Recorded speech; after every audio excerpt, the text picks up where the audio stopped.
commençons notre syllogisme. D'après la Bible, Marie est vraiment la mère de Jésus. Nous fondons la prémisse majeure de notre syllogisme marial sur les 15 passages bibliques suivants. Matthieu 1, 18. Or, voici comment fut engendré Jésus-Christ. Marie, c'est la Bible, oui ou non? La Bible est la parole de Dieu, oui ou non? C'est la parole infaillible de Dieu. La parole infaillible dit que Marie est qui? Est la mère de qui? De Jésus-Christ. Or, voici comment fut engendré Jésus-Christ. 2 points. Marie, sa mère, avait été accordée en mariage à Joseph. Avant qu'ils aient habité ensemble, elle fut enceinte par l'action de l'Esprit. Donc, Marie a été enceinte par l'action de l'Esprit. Maintenant, l'enfant qui est en lui, il est spirituel ou il est charnel? Ah bon? Donc, parce que c'est un enfant qui est conçu par l'action du Saint-Esprit. Matthieu 2, 11, lisons. Ils entrèrent dans la maison. Ils virent l'enfant avec Marie. Avec Marie. On a dit sa mère charnelle. On a dit Marie ça. Et tombant à ses pieds, ce sont les mages. Ils se prosternèrent. Devant qui? Devant qui? À ce moment-là, il a commencé à prêcher. À ce moment-là, il avait déjà reçu le baptême. Non. Jésus est encore bébé. Et les mages se prosternent devant lui pour reconnaître qu'il est Dieu. Ils ouvrirent leur coffret et lui offrirent leurs présents, de l'or, de l'encens et de la myrrhe. Marie est la mère de...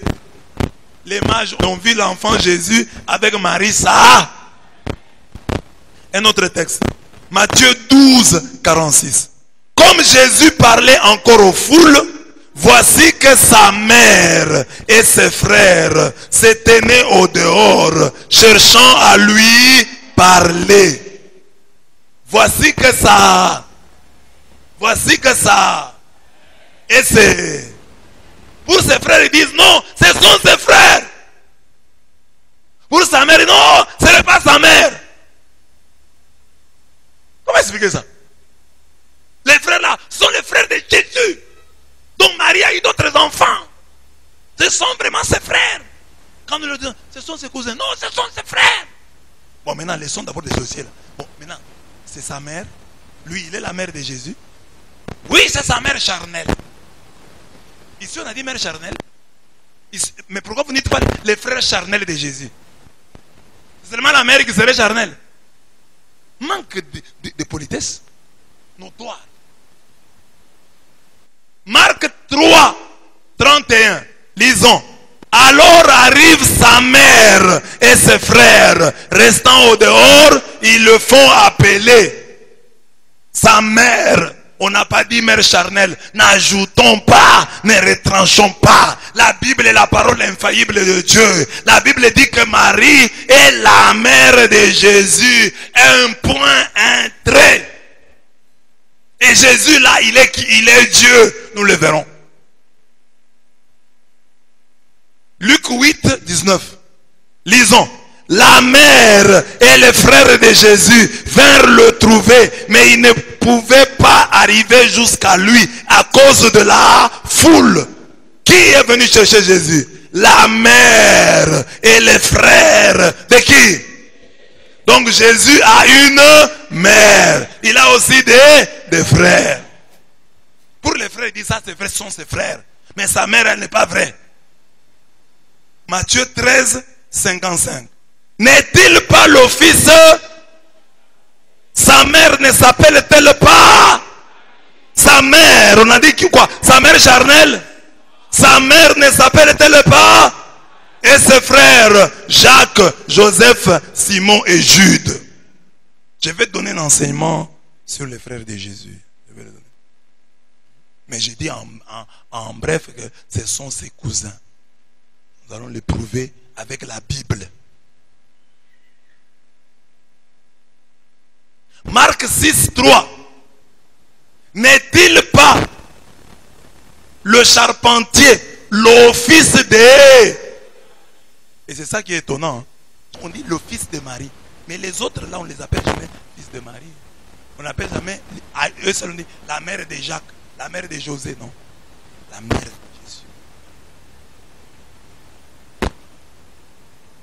Jésus. Et eux, on les appelle les frères de Jésus. Mais on ne les appelle pas les fils de Marie. Aucun texte ne dit les fils de Marie. On les appelle toujours frères de Jésus. C'est curieux. Parce qu'on devait dire les fils de Marie. 2 points. Jésus. Luc 1, 43. Ça c'est Élisabeth. D'où m'est-il donné que la mère de mon... Elle monte de niveau. Parce que la Bible dit, je vais vous montrer ça. Elle a parlé sous l'onction. Remplie du Saint-Esprit, elle parle. Elle dit, qui suis-je pour que la mère de mon Seigneur, c'est elle l'exemple de tous les pentecôtistes. Si tu es un vrai pentecôtiste, tu as l'esprit de Dieu. Si c'est le même esprit qui était en Élisabeth, qui est en toi, tu appelleras Marie la mère de ton Seigneur. Mais si tu es pentecôtiste, tu appelles Marie enveloppe. Tu l'appelles mère charnelle du Christ. Tu n'as pas l'esprit qui était en Élisabeth. Toi, tu as un autre Saint-Esprit. On doit lui trouver un autre nom. Luc 2, 51. Il descendit avec eux pour se rendre à Nazareth. Et il leur était soumis. Sa mère gardait dans son cœur tous ces événements. Sa mère charnelle, on a écrit. Je ne sais pas ce que dit ta Bible, mais la Bible que nous avons ici dit sa mère. Si tu as une autre version, viens nous la donner, qui dit sa mère charnelle. La Bible dit sa mère, un point, un trait. N'ajoutez pas, ne retranchez pas.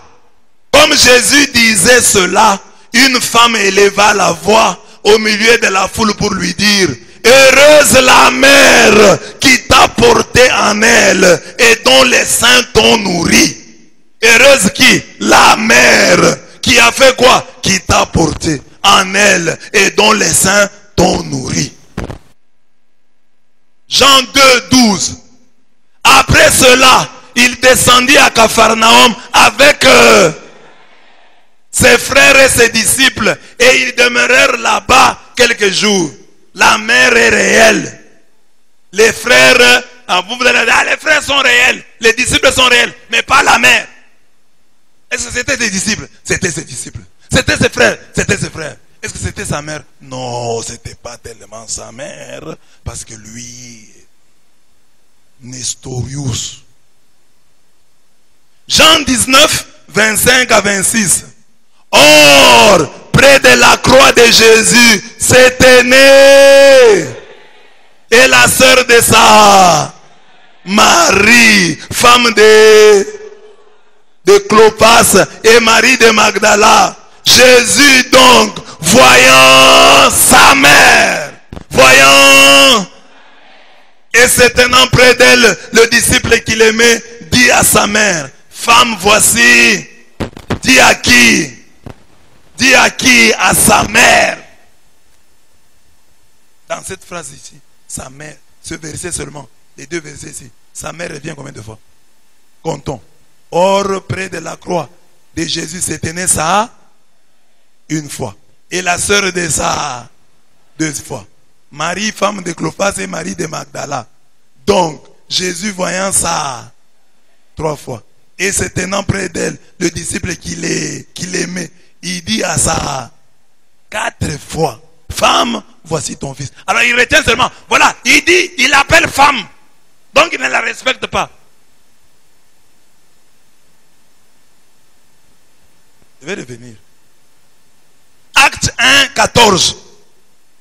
Tous d'un même cœur étaient assidus à la prière avec des femmes. Les 2 femmes, on les cite seulement avec des femmes. Il y avait des femmes là, on ne cite même pas l'homme. On insiste plus avec des femmes. Avec Marie, la mère de... Et avec ses... Marie, la mère de Jésus. On dit Marie, la mère de Jésus est déjà que... Non, Marie, la mère de Jésus et ses frères. Les autres, on appelle toujours les frères. On n'appelle pas les fils de Marie. Nous avons là 14 versets où on dit clairement que Marie est la mère de Jésus. Donc, le syllogisme dit quoi? Quel était le point? La prémisse majeure dit quoi? Marie est vraiment la mère de Jésus. Marie est vraiment la mère de Jésus. C'est la Bible ou c'est moi? 14 versets. Et on ne l'a pas terminé tout. Les 14 versets disent que Marie est la mère de Jésus. C'est la Bible, oui ou non? La Bible est infaillible ou elle n'est pas? La Bible a dit Marie est la mère de Dieu et que Jésus est le fils de Marie. C'est la Bible, oui ou non? Les versets vous ont été donnés, oui ou non? Les versets vous ont été donnés. J'explique. J'ai dit, tous ces textes ne disent qu'une chose. Marie est vraiment la mère de Jésus. C'est la fête d'aujourd'hui. Marie, mère de Dieu. Ils ne disent pas que Marie est la mère charnelle de Jésus. Ceux qui parlent ainsi, avec mépris de l'incarnation, oublient ce passage. Le Saint-Esprit viendra sur toi et la puissance du Très-Haut te couvrira de son ombre. C'est pourquoi le Saint enfant qui naîtra de toi sera appelé fils de Dieu. Donc, Jésus là, qui est devenu chair, le verbe qui s'est fait chair, c'est par l'action du Saint-Esprit. Donc, tu ne dois pas mépriser l'incarnation. Parce que le fait pour le verbe de s'être fait chair, c'est produit par la vertu, par la force du Saint-Esprit. Par le Saint-Esprit, le verbe s'est fait chair. Toi, tu es devenu chair comment? Par la chair. Nous tous nous devenons chair par la chair. Mais Jésus, lui, est devenu chair par l'action du Saint-Esprit. Amen. Est-ce que vous comprenez? Donc, on ne doit pas parler avec mépris de l'incarnation du Christ. Par l'incarnation du Christ, ce n'est pas comme le fait pour toi d'être né d'une femme. Nous naissons des femmes avec l'aide des hommes. Mais Jésus est né de la Vierge Marie par la puissance du Saint-Esprit. On pourrait dire ceci, le rôle que jouent les hommes dans nos naissances à nous, dans notre conception, a été joué pour Jésus-Christ par le Saint-Esprit. On dit Marie est l'épouse du Saint-Esprit. C'est énorme. Le Saint-Esprit, qui est Esprit Saint. Mais Marie conçoit par sa puissance.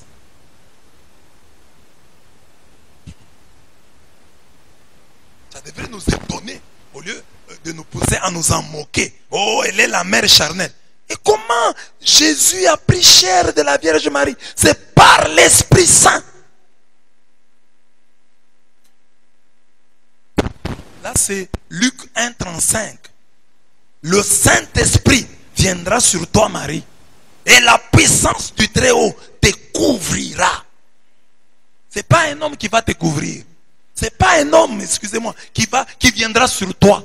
Mais c'est le Saint-Esprit. C'est pourquoi le Saint-Enfant qui naîtra de toi sera appelé Fils de Dieu.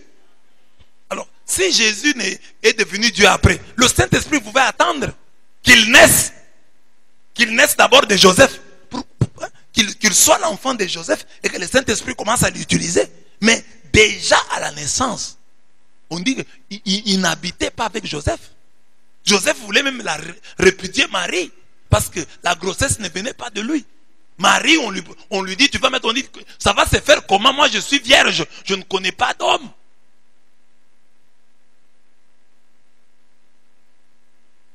Cette grossesse, c'est la grossesse du Saint-Esprit. Nous avons terminé la majeure. Hein? Marie est vraiment la mère de Jésus. Deuxième, la mineure maintenant. Or, Jésus est vraiment... Jésus est-il Dieu? Marie est la mère de Jésus. Jésus est-il Dieu? Oui ou non? Jésus est Dieu. Ça, tout le monde l'admet. Jésus est Dieu. Marie est la mère de Jésus. Qui a dit ça? Qui a dit ça? En beaucoup de versets, hein? Pas un verset, beaucoup de... La mère de Jésus, la mère de Jésus, la mère de Jésus. Jésus n'est pas sorti d'un arbre. Il est sorti d'une femme, de Marie, qui est sa mère. Mais maintenant, regardons. Jésus, trouvons les textes qui montrent que Jésus est Dieu. Les textes bibliques suivants affirment clairement la divinité du Christ. Commençons. Jean 1, 1 à 3, 1, 14. Lisons. Au commencement était la parole. Et la parole était avec Dieu. Et la parole était... Vous voyez la malhonnêteté des témoins de Jéhovah? Là où on met Dieu là, ils mettent en minuscule. Ils mettent en minuscule. On leur demande, vous avez mis en minuscule, pourquoi? Ils corrigent les textes originaux.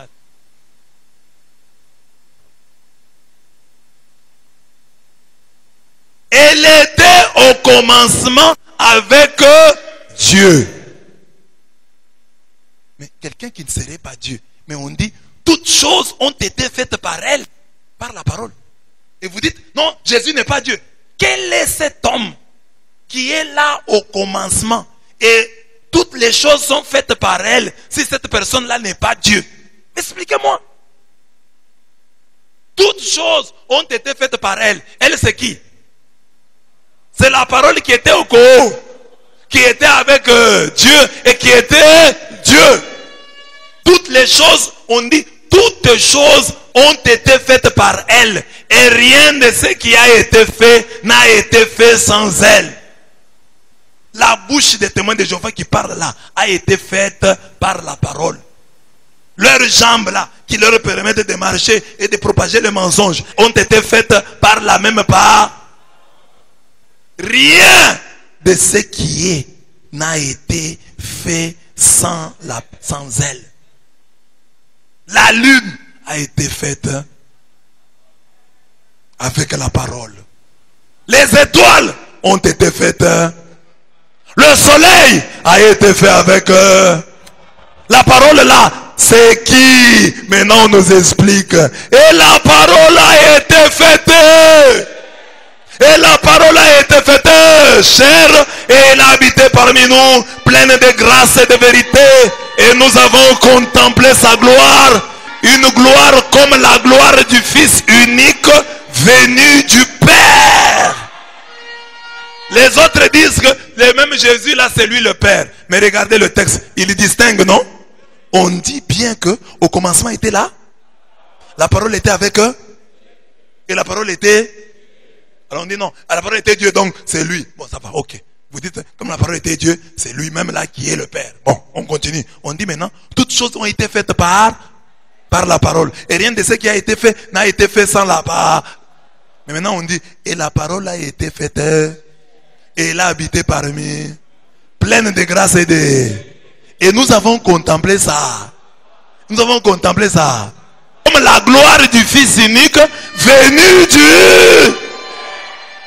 Jésus est le Fils unique venu du Père. Amen. Dans le ventre de ma. Cette parole-là qui était là de toute éternité, née du Père avant tous les siècles. Cette parole-là, par qui tout a été fait. Les montagnes que vous connaissez là ont été faites par la parole. Votre papa a été fait par là-bas. Votre maman a été faite par là-bas. Cette parole-là est entrée en Marie. Elle est devenue chère en Marie. Tu respectes les gens qui ont des colonnes de feu. Tu respectes les gens qui tiennent la Bible. Respecte celle qui a porté la parole qui t'a faite. La parole qui t'a fait, toi maman qui parle là. Ouais, non, on ne va pas ça. Même toi maman, tu devais être contente que l'une d'entre vous a été honorée par Dieu lui-même. Dieu pouvait descendre dans le ventre d'un homme et les hommes allaient en parler et vous faire souffrir davantage. Mais Dieu a dit, je n'entre pas dans les hommes, je vais entrer dans une femme. Et il a choisi Marie. Et toi tu es maman, tu méprises cela. Amen. C'est votre fête, vous les mamans. L'une d'entre vous a été honorée. Jean 8, 28 à 29. Lisons. Quand vous aurez élevé le Fils de l'homme, alors vous saurez que je suis et que je ne fais rien de moi-même. Mais j'ai dit ce que le Père m'a enseigné et celui qui m'a envoyé est avec moi. Il ne m'a pas laissé seul parce que je fais toujours ce qui lui plaît. Ce qui est intéressant là-bas, c'est que Jésus dit, quand vous aurez élevé le Fils de l'homme, alors vous saurez que je suis.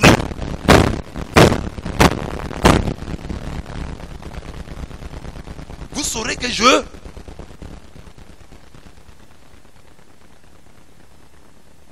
vous saurez qui je suis. Que je suis.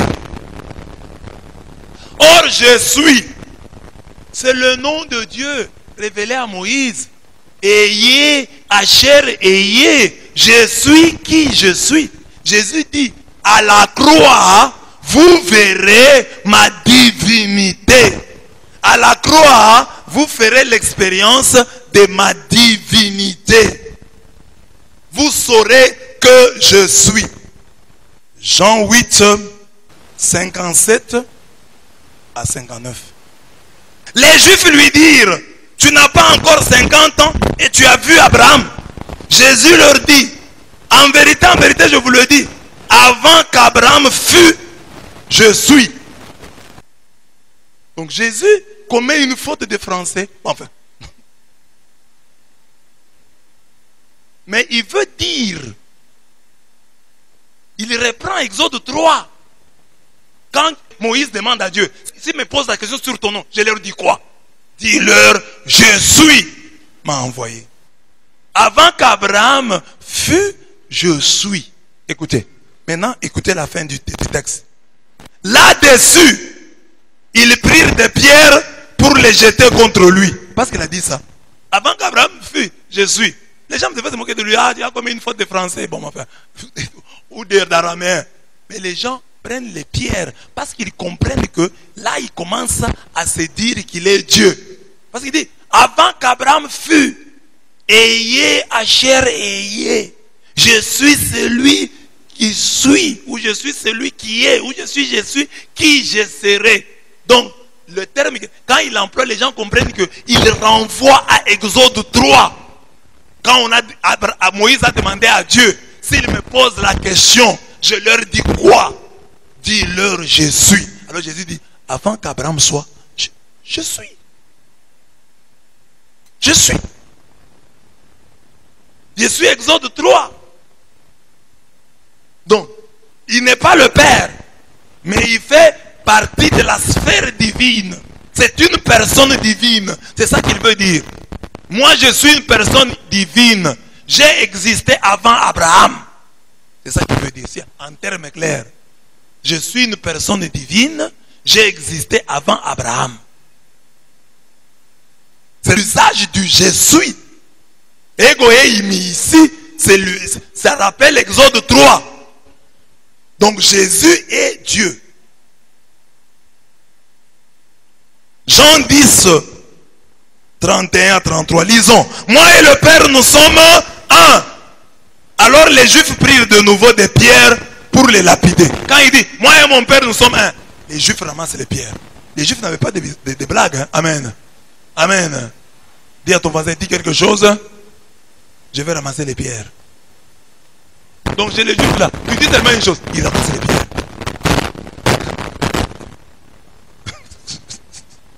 Amen. Amen. Moi et le Père, nous sommes. Les Juifs font quoi? Ramasser les pierres. Alors Jésus Les gens ont déjà ramassé les pierres. Regardez quel courage. Toi, si tu vois les gens qui ramassent les pierres, tu fais quoi? Mais Jésus, les gens ramassent les pierres. Il dit, je vous ai fait voir beaucoup de bonnes œuvres venant de mon Père, pour laquelle me lapidez-vous? J'ai fait beaucoup de bonnes choses ici. Maintenant, les pierres que vous prenez là, c'est pour quoi? C'est pour quelle bonne œuvre? Et eux aussi, ils ont le courage de répondre. Ils lui disent, ce n'est point pour une bonne œuvre que nous te lapidons, mais pour un blasphème. Et parce que toi, qui es un homme, tu te fais. Et ils ont compris que quand Jésus dit, moi et mon Père, nous sommes un, eux sont des juifs. Ils n'ont jamais entendu quelqu'un dire des choses comme ça. Ils voient Jésus, il a l'audace de dire ça, que moi et mon Père, nous sommes un. Il ramasse les pierres, il dit, cet homme a blasphémé. Il s'est fait passer pour Dieu. Et Jésus ne s'excuse pas. Il peut s'excuser. Non, excusez-moi, non, c'est pas ça que je voulais dire. En fait, je voulais dire que je ne suis pas. Bon, je m'entends bien avec Dieu. Ils étaient.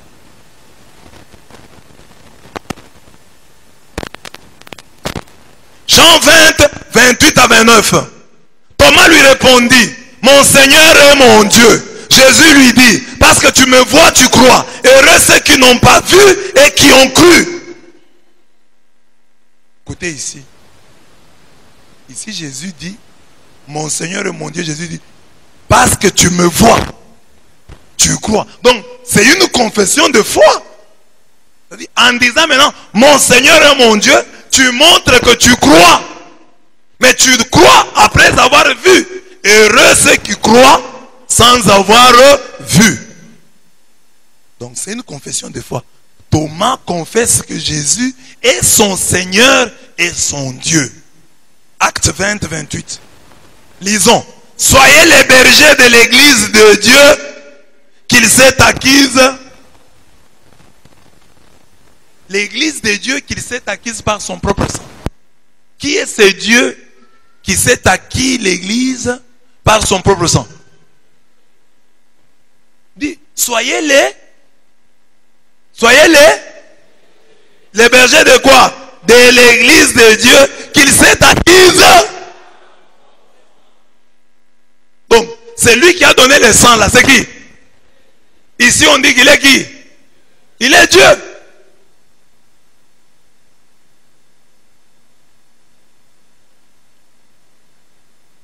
Paul, écrivant en Romains 9, 5, il parle des Juifs. Il dit, les Juifs enfin de qui, selon la chair, es-tu issu le Christ qui est au-dessus de virgule. Il est qui ce Christ-là qui est au-dessus de tout?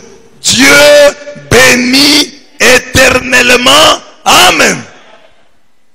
Donc Romains 9, 5 dit que Jésus-Christ, qui vient des Juifs selon la chair, est au-dessus de tout. Lui qui est Dieu, béni éternellement. Jésus est donc Dieu. Jésus est vraiment Dieu. Un autre texte. 1 Corinthiens 2, 7 à 8. Ce dont nous parlons au contraire, c'est d'une sagesse de Dieu mystérieuse, demeurée cachée, celle que dès avant les siècles, Dieu a par avance destinée pour notre gloire, celle qu'aucun des princes de ce monde n'a connue. S'il l'avait connue, en effet, il n'aurait pas crucifié le Seigneur de la gloire. Qui peut être le Seigneur de la gloire si ce n'est Jésus-Christ? Porte les vos frontons et levez les portes éternelles, qu'il entre le roi de gloire. Qui est ce roi de gloire? C'est le Seigneur, le fort, le vaillant. C'est lui le roi de gloire.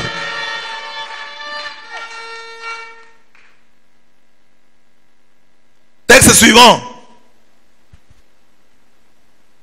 Colossiens 2, 9.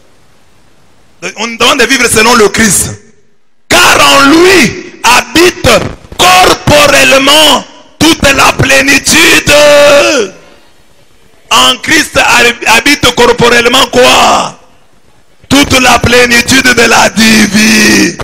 Jésus donc est pleinement Dieu, malgré son corps, corporellement.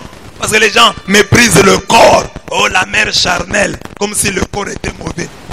Philippiens 2, 5 à 7. Ayez entre vous les mêmes sentiments qui sont dans le Christ Jésus. Lui, des conditions, ne retint pas jalousement le rang qu'il égalait. Donc quand il était parole, il avait un rang qui l'égalait à Dieu. Il était l'égal de Dieu. Mais ce rang-là, il ne l'a pas retenu jalousement. Qu'est-ce qu'il a fait avec l'incarnation? Il s'anéantit lui-même, prenant condition d'esclave et devenant semblable aux hommes. Mais il est de conditions divines. Il a un rang qui l'égalait à celui de Dieu. C'est pas la Bible. Il est Dieu. Témoin de Jéhovah, il est Dieu. Témoin de Jéhovah, il est Dieu. Enfin, 1 Jean 5, 20 ou 1 Jean 5, 21. Louis II, c'est 21. Bible de Jérusalem, c'est 20. Lisons. Nous sommes dans le haut. Nous sommes dans le haut. Nous sommes dans le haut. Nous sommes dans le véritable, dans son Fils Jésus-Christ. Point. Dans son Fils Jésus-Christ. Point. C'est lui-ci. Il est le Dieu et la vie. Jésus-Christ est le Dieu véritable. Jésus-Christ est la vie éternelle. Jésus-Christ, d'après la Bible, nous avons terminé par là. Il est le Dieu véritable. Il est la vie éternelle. Majeure. Marie est vraiment la mère de Jésus. Or Jésus est Dieu. Conclusion. Donc Marie est la mère. C'est simple, clair comme l'eau de roche. Il n'y a pas de débat. C'est ou bien vous croyez en la Bible, ou bien vous croyez en autre chose. Si vous croyez en la Bible, vous direz avec nous, Marie est la mère de Jésus. Or Jésus est Dieu. Donc Marie est la mère de Dieu.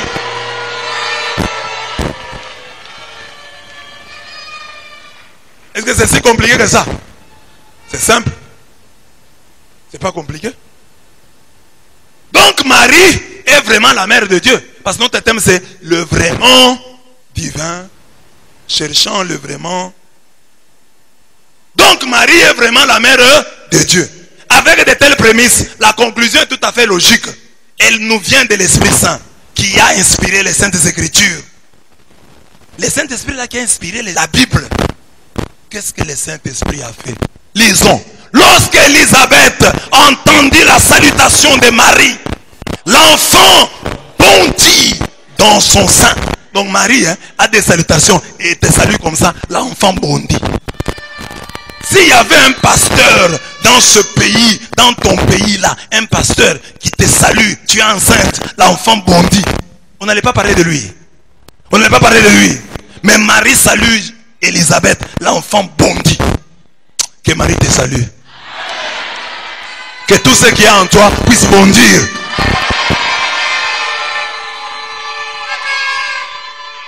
Parce que souvent toi tu salues Marie. Demande aussi à Marie de te saluer. Marie, toi tu salues ce qui est en moi, ce que je conçois, que les projets qui sont en moi bondissent. Parce que tu as salué Élisabeth, l'enfant a bondi. Que les projets qui dorment en moi, les rêves qui commencent à dormir en moi, le sein qui dort en moi, la sainteté qui dort en moi, qu'elles bondissent. Quand toi Marie tu me salues. Il dit, l'enfant bondit dans son sein. Et Élisabeth fut remplie de qui? Parce que le Saint-Esprit est une personne. Fut remplie du Saint.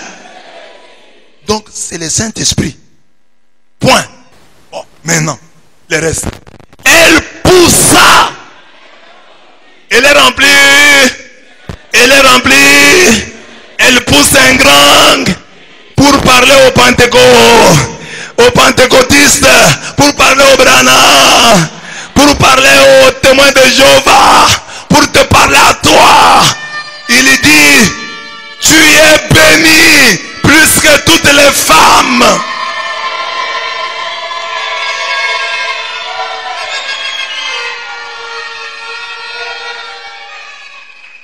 Tu dis à ta femme, je t'aime. Tu ne dis pas à celle qui est bénie entre toutes les femmes, je t'aime. Quand nous nous disons Marie, nous aimons Marie, tu te fâches. Et ta femme là qui te frappe, tu l'aimes. Qui te fait souffrir, tu l'aimes. Et nous n'aimerons pas Marie. Amen. Amen. Dis à ton voisin, j'aime Marie. Marie est ma mère, Marie est ma mère, Marie est ma mère, Ave. Marie est ma mère, Marie est ma mère, Marie est ma mère, Ave. Marie.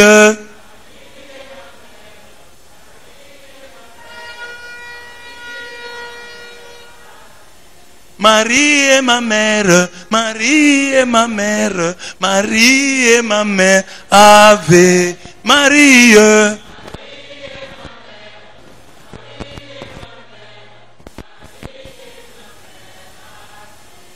La maman de ta femme, tu l'appelles maman. Alors que c'est une maman très compliquée. Elle ne voulait même pas que tu puisses épouser sa fille. C'est après débat et délibération qu'elle a accepté. Ah, bonjour maman, bonjour maman. Elle ne t'aime pas. Elle t'a accepté comme ça parce que sa fille t'a accepté. Et là, tu dis bonjour maman, bonjour maman. Mais la mère de Dieu, elle t'a fait quoi? Elle t'a refusé quoi? Marie est ma mère, Marie est ma mère, Marie est ma mère. Marie.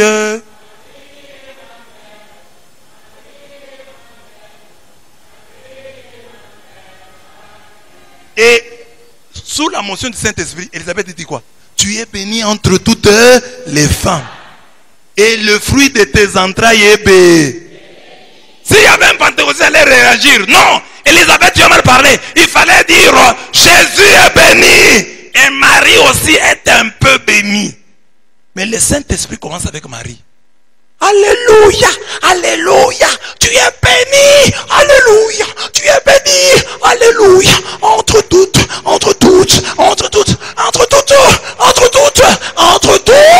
femmes, et Jésus,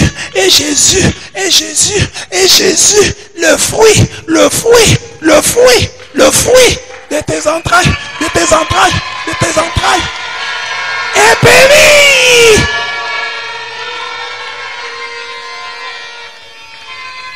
C'est comme ça que parlent les gens qui sont en transe. Hein? C'est pourquoi j'ai aimé. Parce qu'ils pensent qu'Élisabeth a dit ça comme ça en mangeant les feuilles de manioc. Non.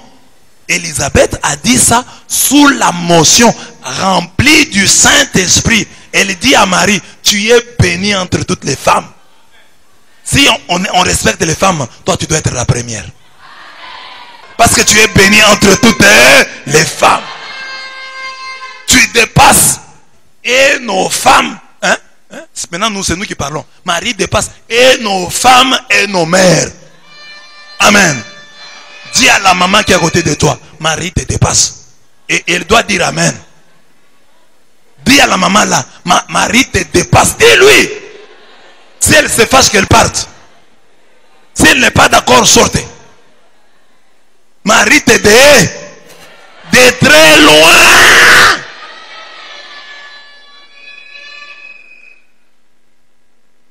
Elle est bénie entre toutes les. Elle a mis au monde de Jésus, le Fils de Dieu. Et toi, tu ferais face à Marie. Tu ne fais pas le poids. Dans la balance à 0.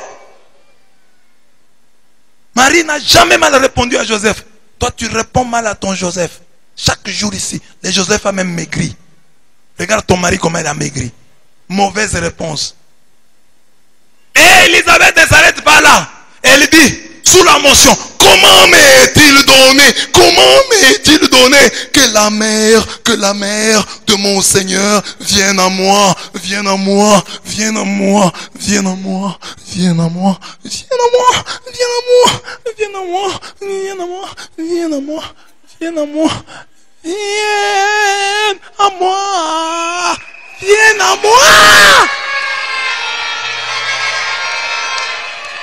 Car lorsque ta salutation a retenti à mes oreilles, voici que l'enfant a bondi d'allégresse en mon sein. Luc 1, 41, 44. Dans ce texte, Marie est appelée par le Saint-Esprit parlant en Élisabeth, mère du Seigneur.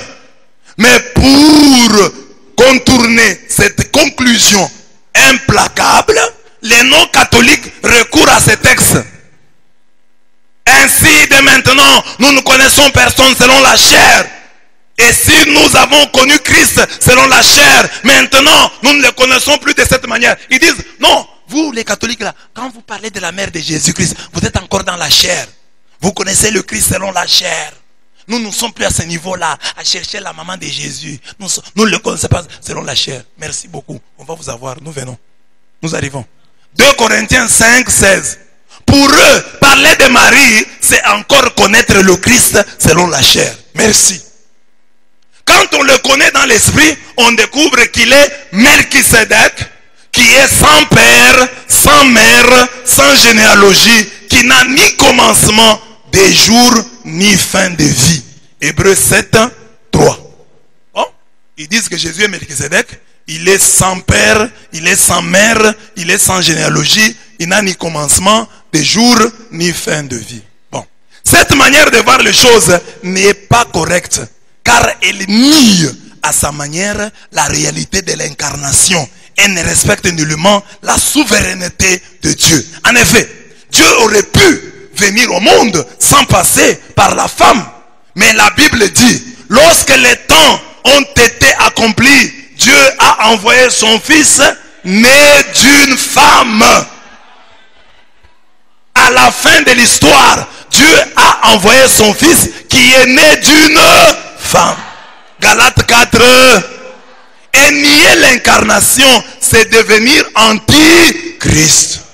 À ceci, reconnaissez l'Esprit de Dieu. Tout esprit qui confesse Jésus-Christ venu dans la chair est de... Et tout esprit qui ne confesse pas Jésus n'est pas de Dieu. C'est là l'esprit de l'antichrist. Vous avez entendu qu'il allait venir. Et bien maintenant, il est déjà dans le monde à travers cette personne qui n'aime pas qu'on parle de Jésus, qui s'est fait chair dans le sein de Marie. 1 Jean 4, 2 à 3. C'est que beaucoup de séducteurs se sont répandus dans le monde, qui ne confessent pas Jésus-Christ venu dans la...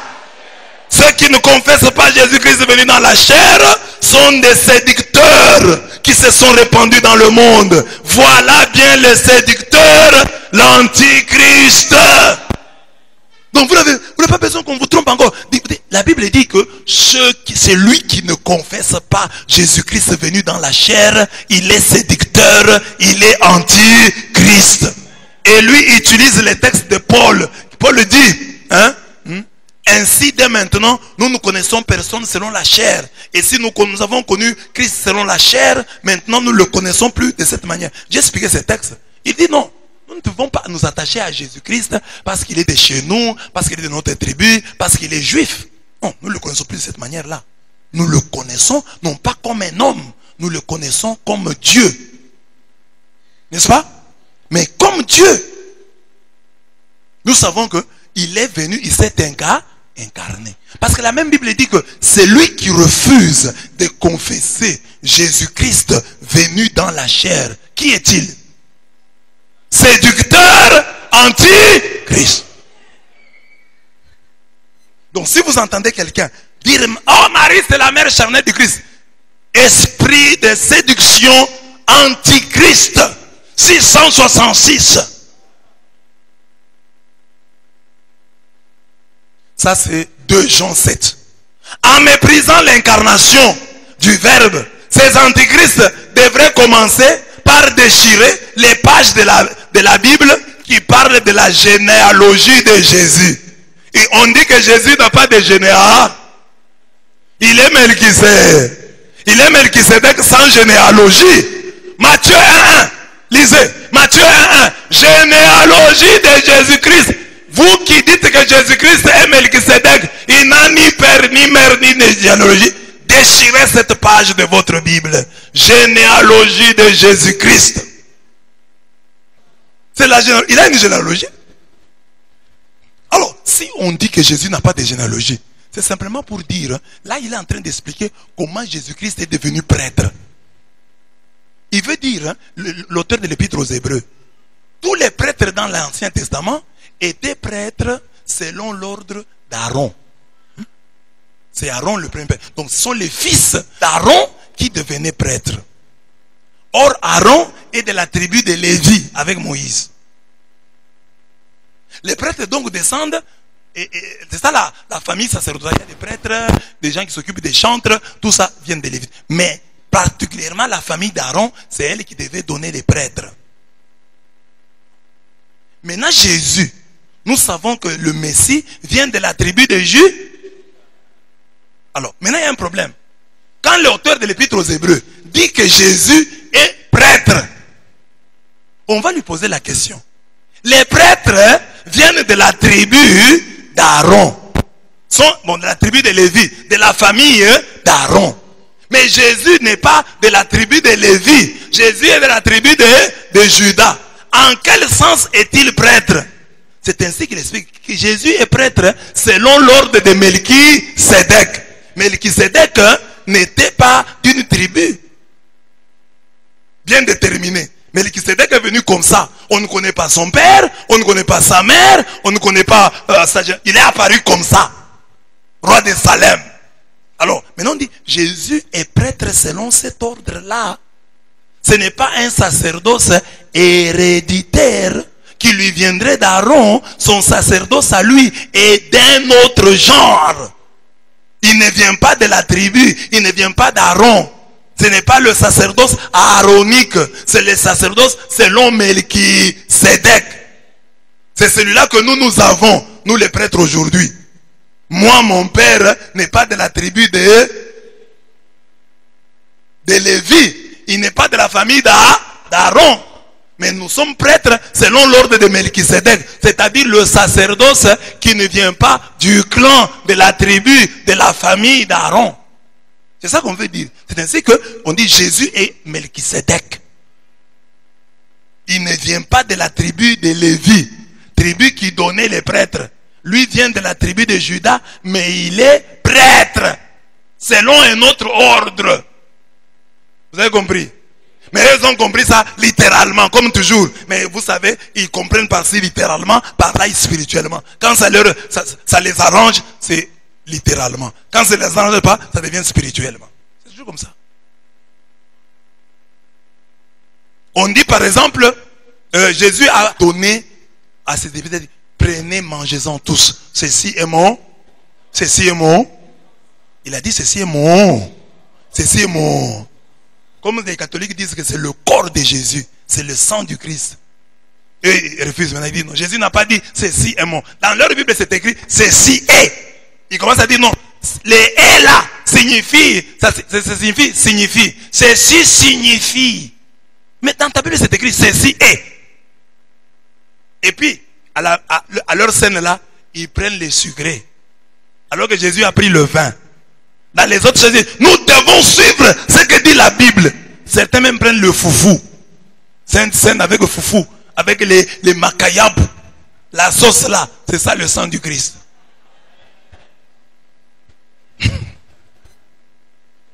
Bon, maintenant si la sauce, c'est le sang du Christ.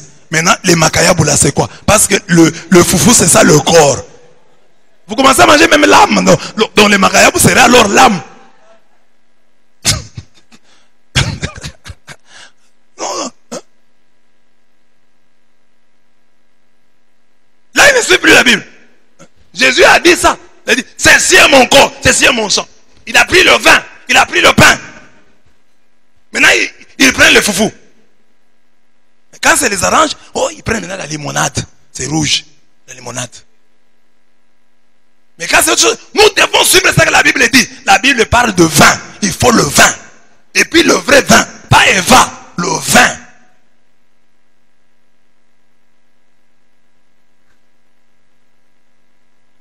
C'est ça leur lecture de la Bible. Et ils veulent vous jeter de la poudre aux yeux. Et non, comme nous suivons la Bible. Vous suivez la Bible, vous? Vous suivez la Bible? Racontez ça à quelqu'un d'autre. Amen. Amen. Ce n'est pas fini. Luc 3, 23. Maintenant, regardez dans Luc 3, 23. On va parler de Joseph. Hein, et vous allez voir pour Joseph, ce qu'on dit. Pour Joseph, on est clair. On dit bien. Dans la généalogie. Luc 3, 23. Lisez. Jésus avait environ 30 ans. Lorsqu'il commença son ministère, en étant comme on le croyait, fils de Joseph. Les gens pensaient que c'était le fils de Joseph. C'est ça qu'on dit. Mais on ne dit pas ça de Marie. En voyant Jésus, les gens croyaient que c'était le fils de Joseph.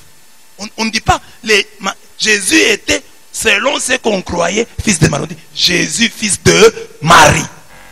Marie, mère de Jésus. Point 1, prêt.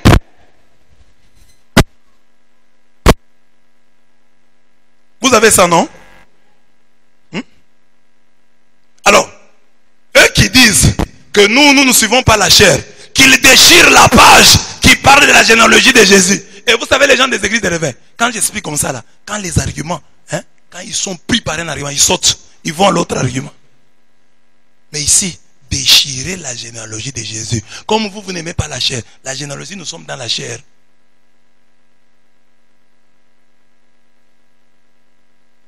Et dans la généalogie de Jésus, Marie est là. Tu ne peux pas l'enlever. Elle est là. Et elle est à un très bon point. Ah non. Écoutez un peu comment c'est succulent. La présence de Marie dans la généalogie de Jésus. C'est beau. C'est très beau. Le rythme de la généalogie change. Quand Marie doit entrer en scène. Écoutez. Azor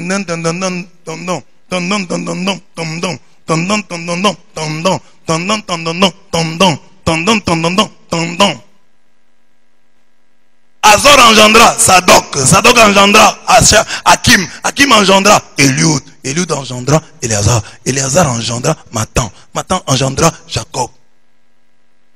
Attention, Jacob engendra Joseph. On devait dire, Joseph engendra Marie, non. Et Joseph engendra Jésus, non.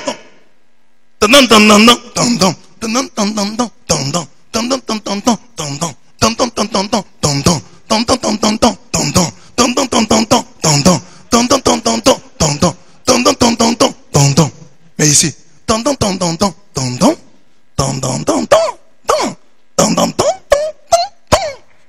Joseph engendra Jésus, non. Regardez comment les rythmes de la généalogie changent. Listo. Azor engendra Sadok, Sadok engendra Hakim, Hakim engendra Eliud, Eliud engendra Éléazar, Éléazar engendra Matan, Matan engendra Jacob, Jacob engendra Joseph, l'époux de Marie, de laquelle est né Jésus, qui est appelé. Mais c'est ça. Donc ici, ça devait être la même chose. Il est dans la généalogie, mais différemment. Et c'est Marie, hein. Donc Jacob engendra Joseph. Ça devait être Joseph engendra Jésus. Mais on dit Jacob engendra Joseph. Le Jacob ici, c'est le papa de Joseph. Ce n'est pas le Jacob là de l'Ancien Testament. Donc c'est Marie qui entre. On dit Marie, de laquelle est né Jésus, qui est appelé Christ. Mais ces gens qui disent que Jésus, nous ne connaissons pas Jésus selon la chair. Mais quand il prie, il l'appelle le lion de la tribu de Juda. La tribu de Juda, c'est la chair ou c'est l'esprit?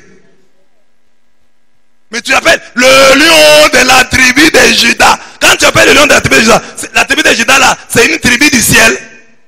C'est une tribu spirituelle.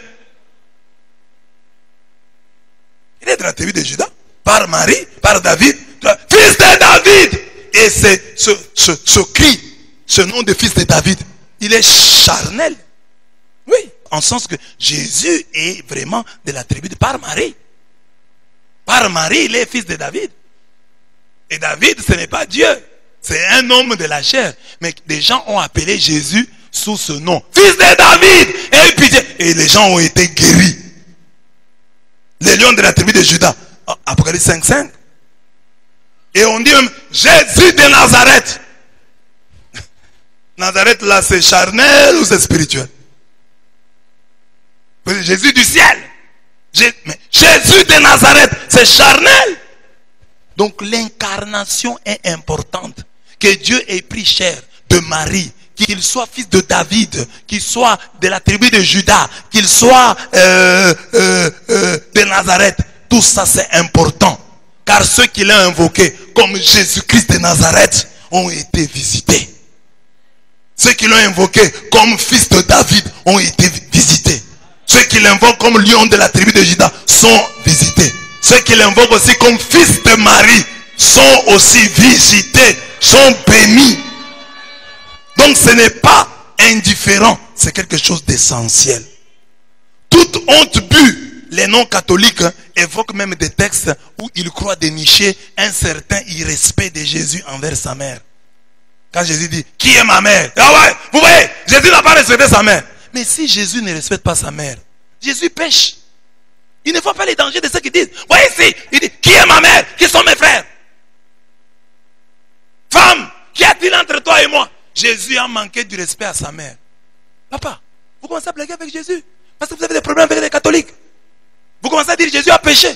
Si Jésus n'a pas respecté sa mère, Jésus pêche contre le 4e commandement. Or la Bible dit, Jésus a été semblable à nous en toutes choses, excepté le péché. Maintenant quand vous dites que Jésus ici, en disant heureux, la femme dit, heureux le sein qui t'a porté, heureuse les mamelles qui t'ont allaité. Il dit, oh voyez, Jésus a manqué du respect à sa mère. Si Jésus manque du respect à sa mère, donc Jésus pêche. Or Jésus ne doit pas pécher. La Bible dit, Hébreux 4,15, il dit, il a été tenté comme nous en toutes choses, sans commettre de péché. Quand Jésus dit femme, il manque du respect à Marie? Non. Quand il dit, qu'y a-t-il entre toi et moi, femme? Il ne manque pas du respect à Marie. Marie ne l'a pas compris ainsi. Et Jésus non plus. Jésus est Dieu. Amen. Si Jésus, moi je suis révérend Tabé. Si Jésus m'appelle par mon nom, Kanda, il a péché? Je suis Kanda, non? Donc Jésus appelle Marie femme.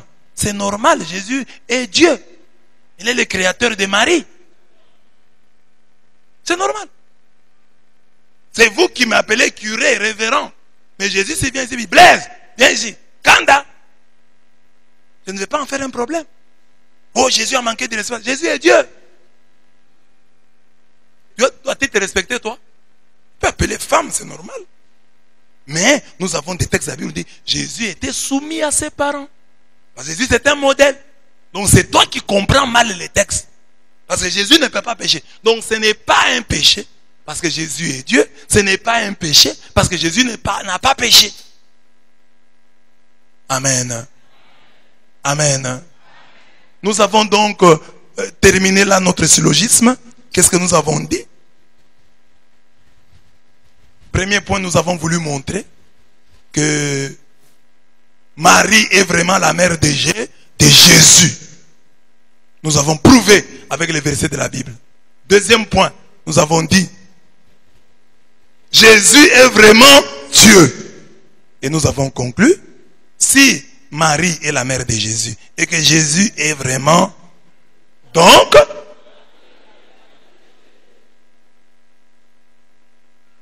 Amen. Amen. C'est clair, non?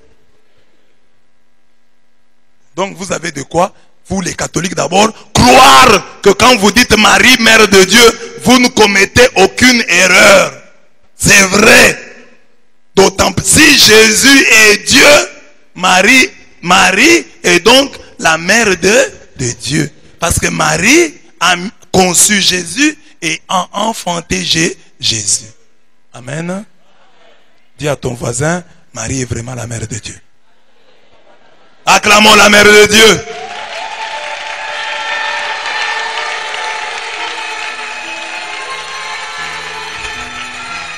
Et puis mes amis, mes frères, mes sœurs, ne tombez dans le piège. Il y a des gens qui vous disent des choses qui ne sont pas vraies. Toi tu es catholique. Parce que un jour, quelqu'un va te dire, oh, voyez-vous les catholiques, vous prenez la place de Jésus, vous donnez à Marie. Est-ce que c'est vrai? Vous sentez que Marie vole la place de Jésus? Au contraire, moi je trouve d'ailleurs que c'est les catholiques qui valorisent Jésus. En ce sens que les catholiques disent, ah non, Dieu est tellement grand que nous ici, bon, allez le voir comme ça. Ah non, que des gens comme les Marie là, les saints lui parlent, nous, oh non, on n'est pas dignes. Un peu comme ça. Un peu comme ça. Amen. Et en plus de ça, nous les catholiques, notre amour pour Dieu est tellement grand qu'il déborde et touche Marie. C'est comme les papas qui sont ici. Si vous aimez votre femme, vous allez aimer sa mère. Si vous avez un mari qui vous dit, je t'aime seulement toi, c'est que dans le couple, les gens pleurent. Si ton mari te dit qu'il t'aime, mais injurie ta mère,